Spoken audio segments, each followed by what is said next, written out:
Welcome to Open Book, the channel where we share the summaries of great stories.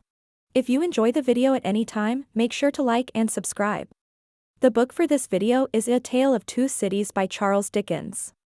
If you like the summary and would like to read the book in full, a link to the book is provided in the description. The full script of this video can also be found in the description. Let's get into it. The year is 1775, and social ills plague both France and England. Jerry Cruncher, an odd-job man who works for Tellson's Bank, stops the Dover mail coach with an urgent message for Jarvis Lorry. The message instructs Lorry to wait at Dover for a young woman, and Lorry responds with the cryptic words, "recalled to life." At Dover, Lorry is met by Lucy Manette, a young orphan whose father, a once eminent doctor whom she supposed dead, has been discovered in France. Lorry escorts Lucy to Paris, where they meet Defarge, a former servant of Dr. Manette, who has kept Manette safe in a garret. Driven mad by 18 years in the Bastille, Manette spends all of his time making shoes, a hobby he learned while in prison. Lorry assures Lucy that her love and devotion can recall her father to life, and indeed they do. Carton clinches his argument by pointing out that he himself bears an uncanny resemblance to the defendant, which undermines the prosecution's case for unmistakably identifying Darnay as the spy the authorities spotted.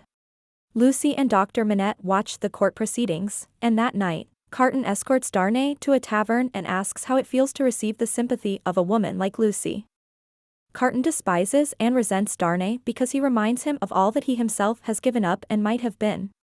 In France, the cruel Marquis Evrémonde runs down a plebeian child with his carriage. Manifesting an attitude typical of the aristocracy in regard to the poor at that time, the Marquis shows no regret, but instead curses the peasantry and hurries home to his chateau, where he awaits the arrival of his nephew, Darnay, from England. Arriving later that night, Darnay curses his uncle and the French aristocracy for its abominable treatment of the people. He renounces his identity as an Evrémonde and announces his intention to return to England.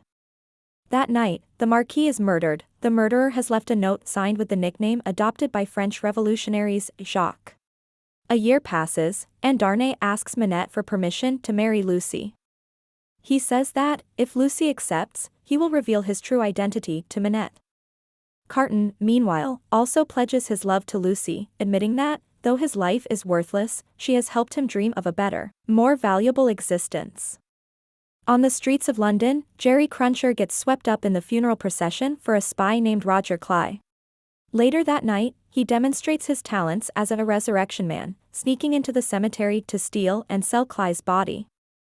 In Paris, meanwhile, another English spy known as John Barsad drops into Defarge's wine shop.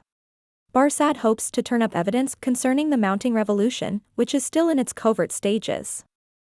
Madame Defarge sits in the shop knitting a secret registry of those whom the revolution seeks to execute. Back in London, Darnay, on the morning of his wedding, keeps his promise to Manette. He reveals his true identity and, that night, Manette relapses into his old prison habit of making shoes. After 9 days, Manette regains his presence of mind, and soon joins the newlyweds on their honeymoon. Upon Darnay's return, Carton pays him a visit and asks for his friendship. Darnay assures Carton that he is always welcome in their home. Darnay receives an acquittal, but that same night he is arrested again. The charges, this time, come from Defarge and his vengeful wife.